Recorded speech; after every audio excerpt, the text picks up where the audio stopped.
सो चलिए स्टार्ट करते हैं अगस्त के मंथ के करंट अफेयर। आज हम इसका पार्ट 3 कवर करेंगे, तो चलिए स्टार्ट करते हैं। सो हमारा फर्स्ट क्वेश्चन है, which city has become first city in India to have female icons on traffic signals. कौन सी सिटी बनी है इंडिया की फर्स्ट सिटी जिसके ऊपर फीमेल आइकन्स है ट्रैफिक सिग्नल्स के ऊपर? तो हमारे ऑप्शन है मुंबई, राजस्थान, दिल्ली, हरियाणा। तो बताइए क्या है करेक्ट आंसर। कौन सी सिटी के आइकन्स के ऊपर जो ट्रैफिक सिग्नल्स की जो आइकन्स है उसमें फीमेल्स के आइकन्स में बने हुए हैं? तो वो सिटी है मुंबई। ठीक है, चलिए इसके बारे में पढ़ते हैं। Mumbai has become the first city in India to have women symbols on traffic signals. वहाँ की जो बीएमसी है उन्होंने इंस्टॉल करे हैं ट्रैफिक सिग्नल्स जो डिस्प्ले करेंगे female icon spotting triangular frock. ठीक है, सो मुंबई है जो फर्स्ट सिटी है इंडिया में जो ट्रैफिक सिग्नल्स में वुमेन्स के सिंबल्स दिखा रहे हैं। ठीक है, नेक्स्ट क्वेश्चन है, which company has test upper stage rocket engine. कौन सी कंपनी ने टेस्ट किया है अपर स्टेज रॉकेट इंजन? हमारी ऑप्शंस में है Skyroot Aerospace, Airpix, Navstics labs, Milan Infotech. So कौन सी कंपनी है जिसने टेस्ट किया अपर स्टेज रॉकेट इंजन? उसका करेक्ट आंसर है स्काईरूट एरोस्पेस। ये जो रॉकेट इंजन इन्होंने टेस्ट किया है इसका नाम है रमन।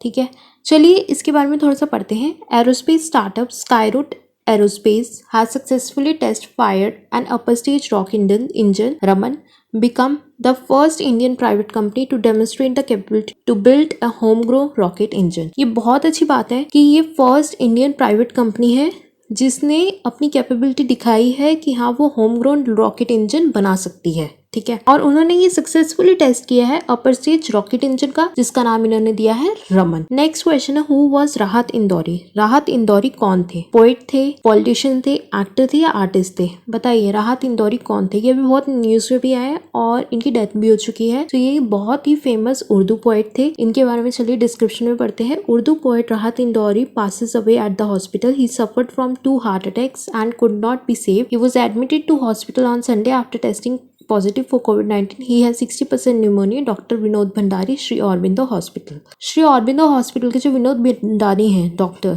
उन्होंने बताया कि ये पॉजिटिव थे विद कोविड-19। तो इनको 60% न्यूमोनिया भी था और इनको हार्ट अटैक की भी प्रॉब्लम थी। ठीक है, इन्होंने काफी फेमस बॉलीवुड के लिरिक्स लिखे हैं सॉन्ग्स के, जो है मुन्ना भाई मूवी में उन्होंने एम बोले तो सॉन्ग के लिए लिखा है और इश्क मूवी में भी उन्होंने एक सॉन्ग के लिए लिरिक्स लिखा है। ये काफी फेमस उर्दू पोएट थे। नेक्स्ट क्वेश्चन है, who have launch India's first pocket android post device. किसने लॉन्च किया इंडिया का first pocket android post device? Options है पेटीएम, फोन पे, पेज़ैप या गूगल पे। बताइए किसने लॉन्च किया है। ये बहुत ही अच्छी एप्लीकेशन है कि अब उन्हें ये पोज पूरी मशीन नहीं रखनी पड़ेगी, एक पोर्टेबल डिवाइस के थ्रू ही सारी ट्रांजेक्शन्स हो जाया करेंगी। सो ये लॉन्च किया है पेटीएम ने।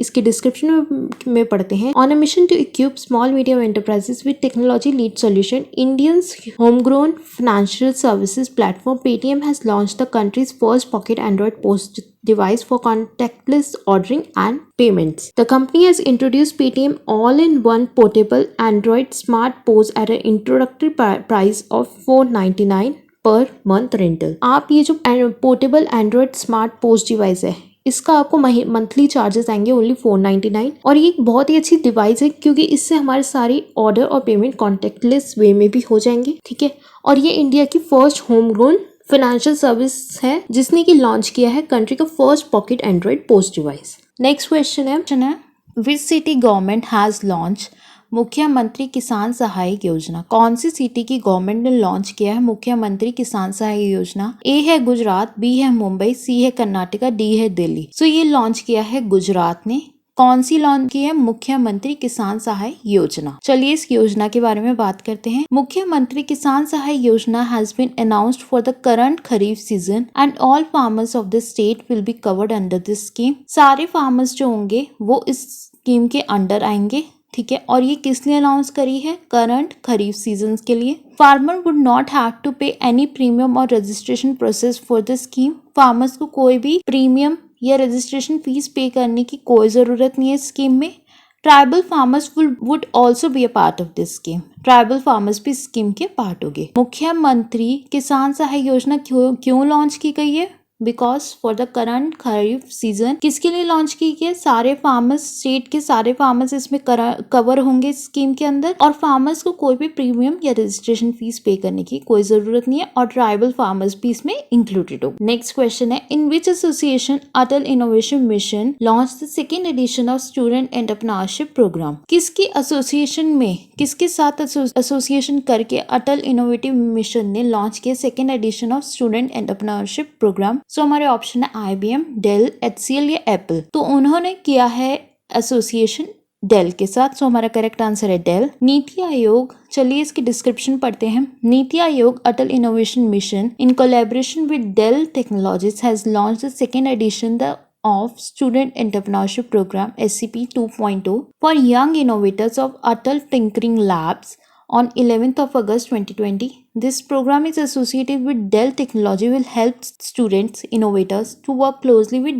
Dell volunteers. ये बहुत ही अच्छा स्टूडेंट एंटरप्रेन्योरशिप प्रोग्राम है जो लॉन्च किया है नीति आयोग अटल इनोवेशन मिशन ने। किसके साथ कोलैबोरेशन किया है? डेल टेक्नोलॉजीज के साथ। किसके लिए? यानी यंग इनोवेटर्स के लिए। कहाँ पे? अटल थिंकिंग लैब्स में ऑन 11th अगस्त 2020 को। ठीक है, इससे क्या होगा कि स्टूडेंट्स को हेल्प मिलेगी कि वो अच्छे से अच्छे तरीके से और क्लोजली वर्क कर सकते हैं विद डेल वॉलंटियर्स के साथ। सो नेक्स्ट क्वेश्चन है, who has launch world first कोविड-19 वैक्सीन? सबसे अच्छी बात है कि वर्ल्ड की फर्स्ट कोविड-19 वैक्सीन आ चुकी है और ये बहुत ही ज़रूरत थी हमें इस चीज़ की। सो देखते हैं ऑप्शंस में क्या है। India, Russia, Spain, South Korea. So कौन लाया है वर्ल्ड की फर्स्ट कोविड-19 वैक्सीन? सो करेक्ट आंसर है रशिया। चलिए डिस्क्रिप्शन में पढ़ते हैं। Russia has launch vaccine Sputnik V. This vaccine will be marketed in foreign market. Russia is the first country who officially registered a कोविड-19 vaccine and declare it ready for use. It is developed by the Gamaleya Research Institute of Epidemiology and Microbiology and the Russian Defense Ministry. So Russia लाया है first कोविड-19 vaccine जिसका नाम है Sputnik V. ये किसने develop करी है? ये डेवलप करी है गमलेया research institute of epidemiology and microbiology and, और रशिया ने इसे ऑफिशियली डिक्लेयर करा है रेडी फॉर यूज, मतलब हम यूज कर सकते हैं इस वैक्सीन को। ये वैक्सीन अभी फॉरेन मार्केट्स में आएगी। हमारा नेक्स्ट क्वेश्चन है, who is the new chairman of ICRIER? कौन है new chairman of ICRIER? ICRIER की फुल फॉर्म क्या है? Indian council for research on international economic relation. हमारे ऑप्शंस है प्रमोद भसीन, इशनीत जज आलूवालिया, डॉक्टर रजत कतुरिया, डॉक्टर शंकर आचार्य। सो कौन बना है न्यू चेयरमैन ऑफ ICRIER, मतलब Indian council for research on international economic relation? So correct answer है प्रमोद भसीन जी बने हैं इसके न्यू चेयरमैन। डिस्क्रिप्शन में पढ़ते हैं, इशनीत जज आलूवालिया जो थी वो इसकी पहली चेयरमैन थी, जो अब इधर से उन्होंने स्टेप डाउन कर दिया है as a chairman of ICRIER। क्यों स्टेप डाउन किया? Due to her health issue. She had been in this position for 15 years। वो 15 साल तक ICRIER की चेयरमैन थी। Pramod Bhasin will now be the new chairman and he is currently the vice chair of the board of the governors of ICRIER। वो अभी vice chair है कहाँ पे? बोर्ड ऑफ गवर्नर्स में ICRIER के, और अब वो न्यू चेयरमैन भी बनेंगे ICRIER के। इनसे पहले कौन थी? इशनीत जज आलूवालिया इनसे पहले थी और उन्होंने स्टेप डाउन करा है due to her health issues. Next question है, What is launched by the Union Minister of Agriculture and Farmer? क्या लॉन्च किया गया है union minister of agriculture and farmers के द्वारा? फर्स्ट ऑप्शन PM किसान मन धन योजना, B है कृषि मेघ, C है प्रधानमंत्री कृषि सिंचाई योजना, D है परंपरागत कृषि विकास योजना। सो क्या लॉन्च किया गया है by the union ministry of agriculture and farmers? Please हमें कमेंट सेक्शन में लिख के बताइए कि क्या लॉन्च किया union ministry of agriculture and farmer ने। सो चलिए अभी मैं आपको करेक्ट आंसर बता दी, दैट इज कृषि मेघ जो है लॉन्च किया गया है union ministry of agriculture and farmers के द्वारा। चलिए इसके बारे में डिस्क्रिप्शन में पढ़ते हैं। Union minister of agriculture and farmer welfare Shri Narendra Singh Tomar virtually launched the Krishi Megh, National Agriculture Research and Education System Cloud Infrastructure and Services, along with the KVC Alunet, कृषि विश्वविद्यालय छात्र alumni network and online accreditation system for higher agricultural educational institution। Union minister जो है agriculture और farmer welfare के श्री नरेंद्र सिंह तोमर ने launch किया है कृषि मेघ, वर्चुअली लॉन्च किया गया है। ये है national agriculture research and education system cloud infrastructure and services. ये किसके साथ लॉन्च किया गया? अलॉन्ग विद KVC एलोनेट के साथ। ठीक है। सो क्या लॉन्च किया गया by the union minister of agriculture and farmer, that is कृषि मेघ। What is the capital of Lebanon की कैपिटल क्या है? फर्स्ट है बेरूट, बी है न्यूयॉर्क, सी है टोक्यो, डी है पेरिस। सो लेबानन की कैपिटल है बेरूट। आपने देखा होगा कि बेरूट के बारे में एक न्यूज़ में आया था कि इधर बहुत ही बड़ा एक मैसिव एक्सप्लोजन हुआ है, बहुत ही बड़ा धमाका हुआ था इस जगह पे। चलिए इसके बारे में थोड़ा डिस्क्रिप्शन में पढ़ते हैं। There was a massive explosion took place in Beirut, the capital of Lebanon, on August 04, damaging building across the capital and sending a giant mushroom cloud into the sky. Now their Prime Minister of Lebanon, Hassan Dabai, and his entire government has also resigned. Prime minister है Lebanon के हसन दबाय और उनके entire government ने resign कर दिया है इधर से। क्यों? क्योंकि वहाँ पे एक मैसिव एक्सप्लोजन हुआ था बेरूट में, जो कैपिटल है लेबानन की। कब हुआ था ये? August 4 को हुआ था और इसने काफी डैमेज किया था कैपिटल को। तो लेबानन की कैपिटल क्या है? बेरूट। नेक्स्ट क्वेश्चन है, व्हेन इज आत्मनिर्भर वीक, आत्मनिर्भर भारत सप्ताह सेलिब्रेटेड? आत्मनिर्भर वीक, जिसे आत्मनिर्भर भारत सप्ताह भी बोला जाता है, वो कब सेलिब्रेट किया जाता है? हमारे ऑप्शंस में है August 7 से लेकर August 14, August 1 से लेकर August 7, August 3 से लेकर August 12, August 4 से लेकर August 15। तो ये सेलिब्रेट किया जाता है August 7 से लेकर August 14 तक।